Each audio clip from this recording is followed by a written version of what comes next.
Hey guys, welcome back to the channel. And if you're new here, hi, my name is Franny. I am a fanboy traveler and today we are flying back to Thailand.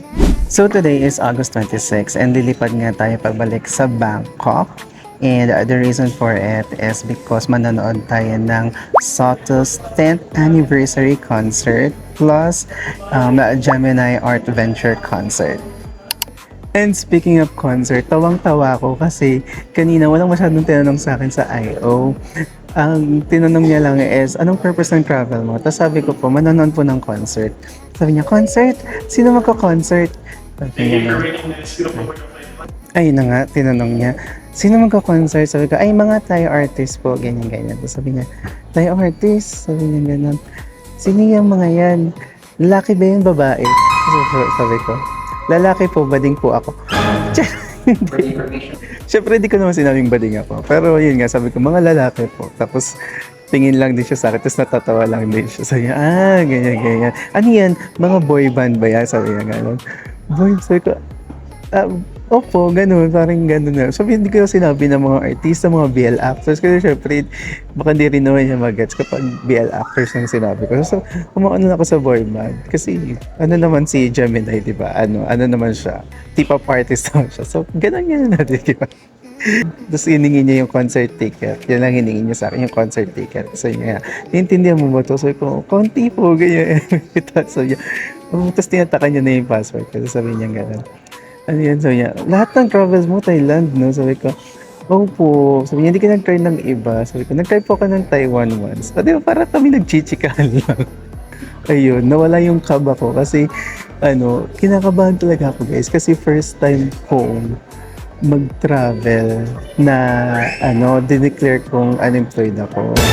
Kasi yung nakaraan, na-travel ko, unemployed ako nun. Pero, like, last day ko, tapos kinabukasan flight ko na. So, hindi ko pa naayos yung mga dapat ayusin. Pero ngayon kasi, dineclare ko na unemployed ako. Tapos, kinakabahan ako, baka anong hanapin, wala namang hinanap. Yun lang yung tinanong niya, sino kasama mo, tapos anong purpose ng travel. Tapos, ayun, chumika na siya about sa kung anong gagawin ko. Kung anong concert yung pupuntahan ko. Tapos hindi rin ako hinanapan ng ibang documents bukod doon sa concert ticket na tinanong niya kasi nga manonood ako ng concert. Tapos wala naman na siya ibang hinanap. Yeah, pero just in case guys na nag-prepare pa rin ako ng mga ibang documents. Syempre hindi ko rin naman alam kung ano yung hanapin nila sa akin kasi first time ko nga na mag-declare na unemployed ako. So of course, passport, e-travel, yan. Ito yung kailangan natin. Wala namang visa sa Thailand, so okay na din yun. Tapos nag-prepare din ako guys ng bank search at bank statement. Just in case nahanapan nila ako ng proof na may pera. na kaya kong pumunta ng Thailand. Ayun, tapos ano pa ba? Yun lang din naman yung pinrepair ko. Yun lang yung difference ng ng documents na pinrepair ko from before na employed ako sa ngayon na unemployed ako. Kasi dati naman ako nag-prepare ng bank search o bank statement kasi hindi naman hinahanap. So ngayon, parang syempre in-expect ko lang nahanapan nila ako ng proof na kaya kong mag-Thailand. So ayun ang pinrepair ko. Tapos iba pang mga kailangan. Of course, TDAC or Thailand Digital Arrival Card. Dapat i-fill up nyo na yan. Kasabay ng e-travel nyo para all goods na rin kayo pagdating sa Thailand. So ayun, buti nagchikahan lang kami ni Kuya na wala yung kaba ko talaga. As in, natatawa na lang din talaga ako after kung ng ibig. Yun. So, I'll see you guys sa Bangkok na! Let's go! Hey guys, so ayun, nakarating na tayo dito sa Thailand for Download Immigration and Security. So ngayon, ituturo ko naman sa inyo yung mga ginagawa ko pagdating ko dito sa airport, dito sa may Suvarnabhumi Airport. Ituturo ko sa inyo kung saan kayo pwede magpapalit ng pera and yung better na palitan. Diba? Kasi meron dito sa sa airport. Dito sa may pinakababa, sa may airport railing. Dito yung tatlong pinakamaayos na palitan ng pera dito sa airport. Pero huwag niyong ipapalit lahat ng pera niyo dito. Akong ginagawa ko, nagpapalit lang ako dito nung kailangan kong pamasahe papunta sa hotel. Kasi I have a better place na pwede yung pagpalitan ng pera. Mas mataas yung rates. Doon nga sa may Pratunam, lagi naman yun sa vlog ko. Lagi ko naman siyang pinifeature. Pero doon tayo pupunta mamaya. Ngayon kasi wala kasi ako natirang bat nung nakaraan. So, kailangan ko ng pera, pamasahe. So, magpapalit lang ako ng kahit mga 1,000 siguro. Kasi i-compare din natin kung magkano yung difference niya. So, palit lang ako ng mga 1,000 dito. Ayan guys, so once nandito na kayo sa may pinakababa ng Suvarnabhumi Airport, may airport railing, punta lang kayo dito. Ayan, makikita nyo naman yun siya, ang daming money changer dito. So, pili lang kayo dito sa tatlo na to. Ayan, kita nyo ba? Lapit tayo. Yung Happy Reach, tingnan natin kung magkano yung palit. Ay, medyo malaki ha, in fairness ha. 150 yun. Laki siya ha, in fairness.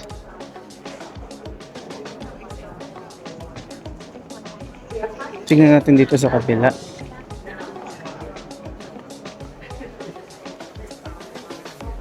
Parehas lang. Kasi nga may same rate policy na sila dito guys. Yan, so same siya 0.51. Kasi nga may same rate policy na sila dito sa Suvarnabhumi Airport. I'm not sure lang kung doon sa taas, same rate sila kasi kadalasan doon sa taas medyo mas mababa yung palitan. Pero ito, so dito 0.51 yung palitan. Titignan natin mamaya sa good rate sa may Pratunam kung magkano yung palitan doon. Ayun guys, so nagpapalit tayo ng 1,000 pesos and nakakuha tayo ng 515 baht.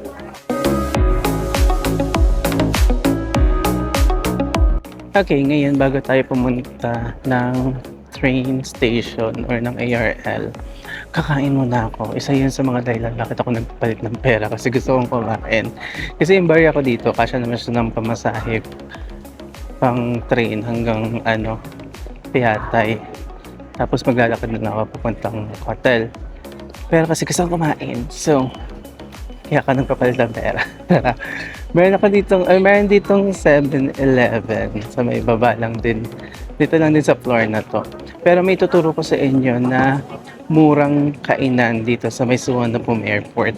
So, kakain din tayo doon. Pero first order of business ko kasi talaga pag lumalapag dito sa Bangkok ay yung favorite kong chicken nuggets. So may 7-Eleven to. Tara mag-7 tayo. 7, let's go.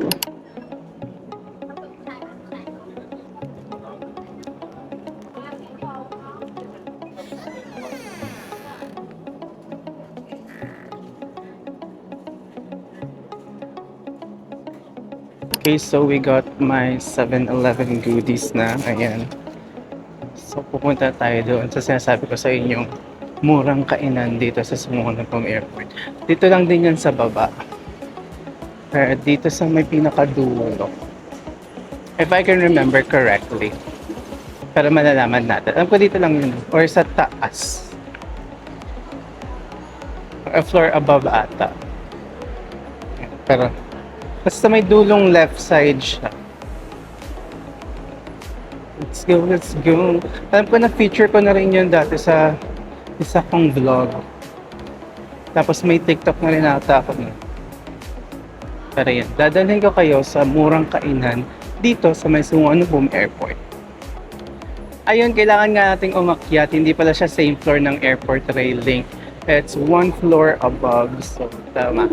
Let's go. Ayan, para hindi kayo maligaw, first floor, tapos pinakadulo sa left. Ito siya guys. Ayan siya. Kaya lang ang catch, hindi pala pwede magdala ng outside food and drinks. May dala akong 7-Eleven. So kainin muna natin to.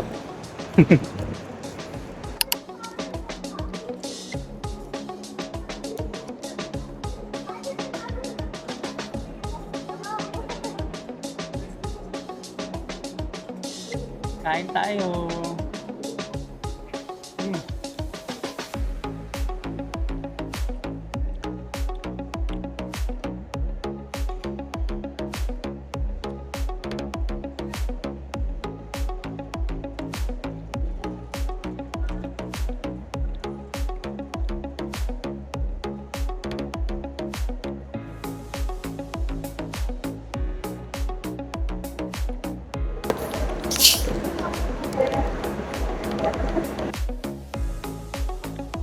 Kasi lagi kong namimiss dito ang Escola.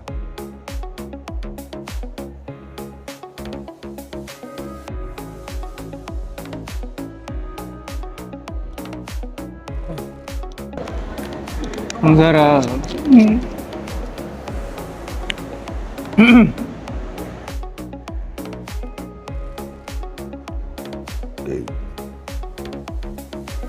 Busog na ako.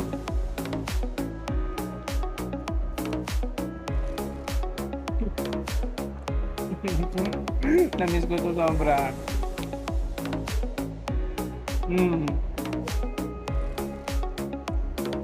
Guys, sinasabi ko sa inyo, i-try nyo to. Ang sarap talaga niya.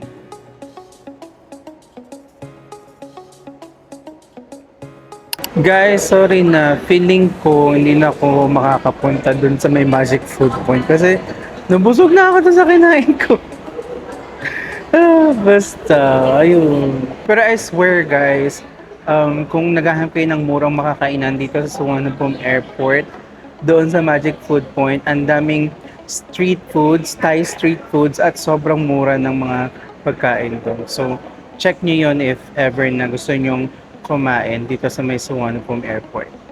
Okay guys, so nandito na tayo sa my counter ng Airport Array Link. So dito tayo sasakay papunta sa Payatay, which is kung saan malapit yung hotel natin. So how this works is either pwede kang bumili ng token. So pag token, pipili ka lang ng station kung saan pinakamalapit yung hotel mo or kung saan ka man pupunta.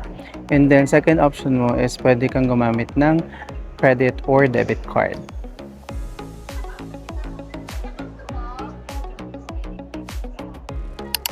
So ito yung ticket machine nila guys. Yan. So for example ako, yung hotel ko nasa Pratunam.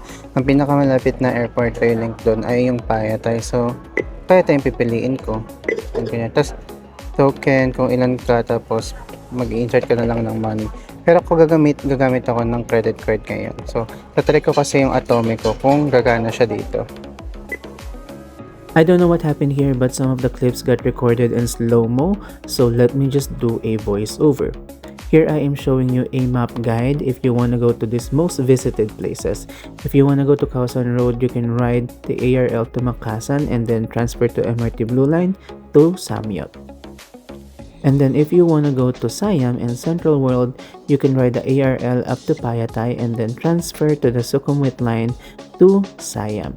Okay, this one's funny guys because I was trying to tap my card there, but it turns out I should be doing that here. Here, let me show you. So this is the normal terminal for tokens. I was trying to tap my card there, but it's not working and I thought it's my card that is not allowed. But it turns out they have a designated terminal for card transactions. Ayan guys, so na-experience na naman natin ngayon yung convenient ng Bangkok trains na wala sa Pinas. Grabe, Philippines win. Okay.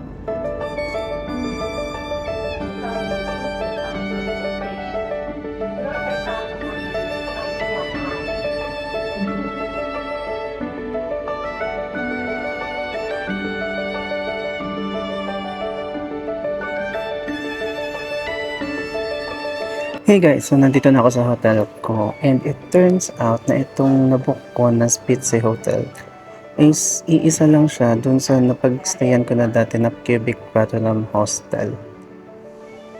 Nakakaloka kasi pumasok ako sa entrance ng Spitze, tapos pinadiretso na ako ni Pia. Diretso ka lang. Tapos dire-diretso ko, ito lang nakita ko na reception. Tapos pagpasok ko, sabi ko, parang familiar siya. Tapos ito yung entrance ng Cubic Platinum Hostel. Ito yung lobby nila. Ayan. So, lobby to ng Cubic Platinum Hostel. So, feeling ko yung isang building lang sila. Ayan. So, 2 p.m. pa yung check-out. Check-in. 2 p.m. pa yung check-in. So, 1 p.m. pa lang. Kaya maghintay pa tayo isang oras. Pero grabe na yung pagod ko. Buti yung may upuan dito sa lobby nila. Kasi napakainit. Papahinga lang tayo dito and then mag-check-in tayo later. Tapos, pakita ko sa inyo yung room.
Okay guys, room tour tayo and again we are checked in at Spitze Hotel Pratunam. So I got this for around 1,700 per night and this is good for 2 so pwede nyo pang hatiin yung 1,700 sa dalawang tao.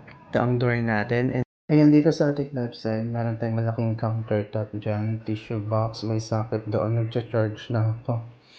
Phone, may hair dryer sila, tapos switch. And then microwave, meron tayong complimentary coffee. We also have 2 complimentary water bottles na nilagay ko na sa ref na nandito sa baba. Mini ref. And then meron tayong heater or kettle. Tapos may saksakan din lang. And then yung dito niya sa may pang bed frame niya or headboard is ganito siya. Yung mga kasalamin-salamin effect siya yan. And then you have the bed. So, this is the twin bed. Ayan. And then, spacious. Spacious siya. Ayan. Meron tayong TV dyan. And then, meron tayong small table dito with the lamp and then yung remote ng TV and AC. Ayan. Switch. And more switch. So you have hangers, you can hang your clothes there, towels, and then slippers. Tapos dito meron kang balcony, mini balcony. Ayan. So, silipin natin.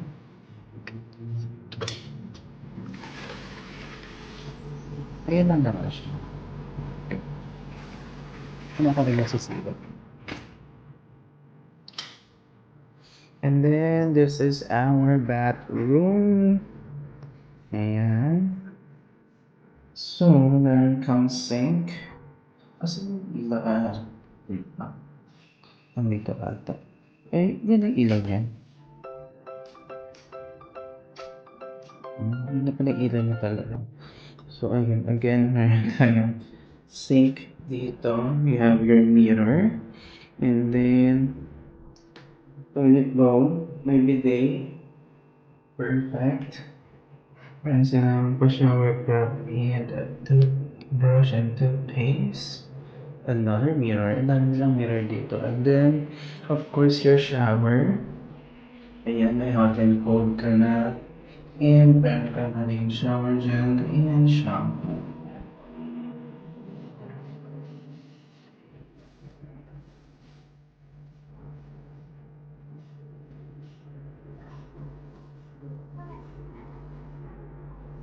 Hey guys, so ayan, kakalabas lang natin ng hotel and papunta na tayo sa Pratunam Market. Walking distance lang siya from our hotel. And pupunta nga tayo dun para magpapalit na ng pera. Alright, so sabi ko nga sa inyo, di ba, mas mataas kasi yung palitan dito sa Pratunam. So, tignan natin kung magkano yung difference. So, nasa Pratunam Market na tayo guys. Diba? Sobrang lapit lang. Wala pang 5 minutes. Wala pa atang 3 minutes. Nandito na tayo sa may Pratunam Market. Diba? Kaya kung gusto niyo ng hotel na malapit lang dito sa Pratunam Market, kung may bala kayo mag-shopping, ganyan, try nyo na yung Spitze Hotel. And of course, if you're going to book your hotel, Bangkok man or kahit saan, you can use my promo code FrannyAgoda for up to 10% discount. So, kailangan nyo lang siya i-redeem sa my deals page. And then, once ma-redeem nyo yun, automatic na yun mag-apply sa checkout page. Ayan, so doon tayo galing guys. At ito na yung Pratunam Market. Ayan. Tapos, dito ako lagi nagpapapalit sa Good Rate Exchange.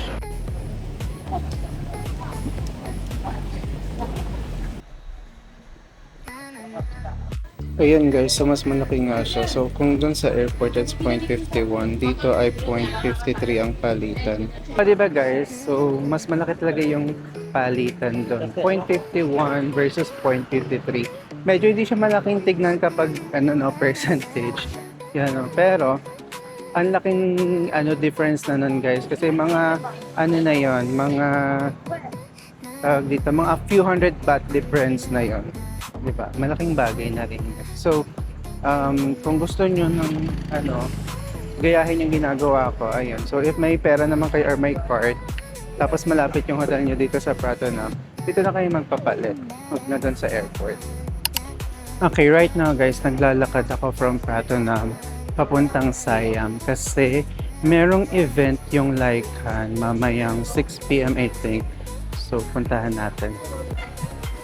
Hi ka muna kay Jet.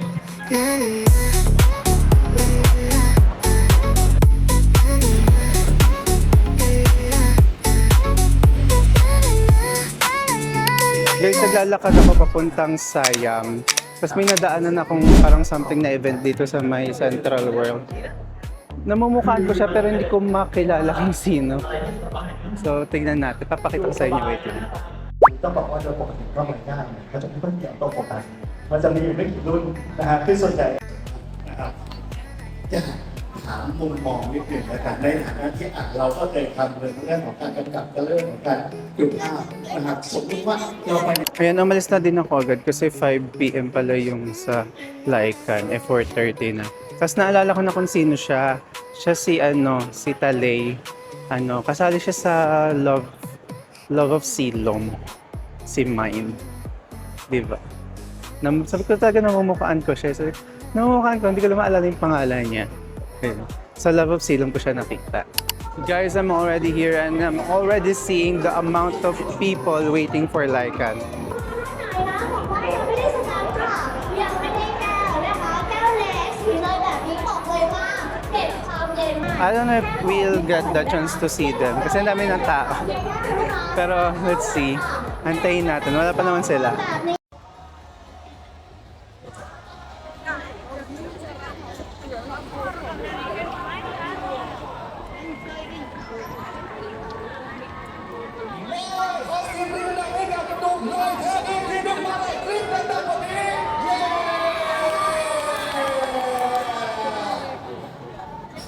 So umiikot ako ngayon guys. Naghanap ako ng mas maayos na pwesto. At dito na ako sa likod nila. Pero hindi ko pa rin makita ng maayos.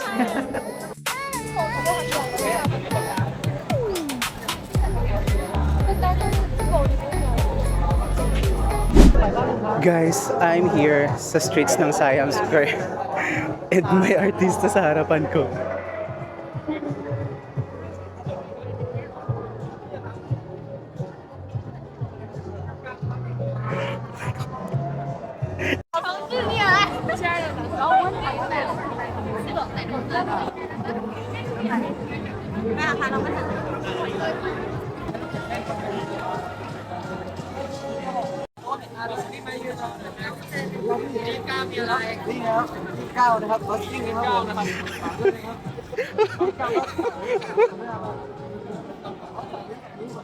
Ako pa yung maatras.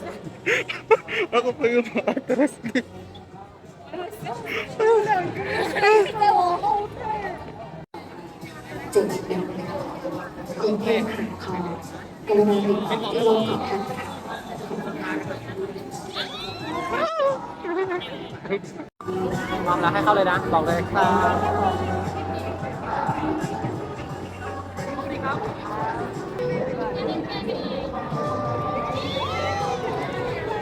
Hi!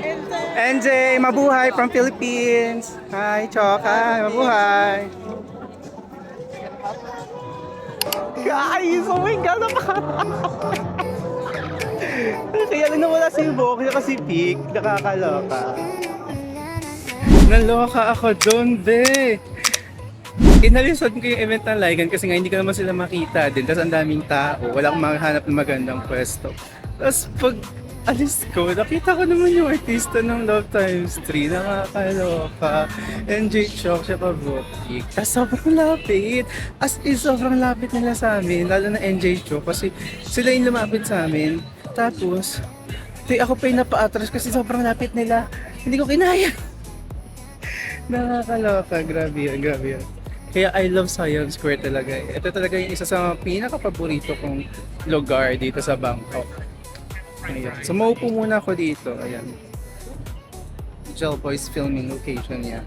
Maupo muna ako dito para magpapagpahingin pa ako tapos mag-edit din ako ng konting TikTok and reels. Let's go. And I think that's it for today's vlog. Thank you so much guys for coming with me.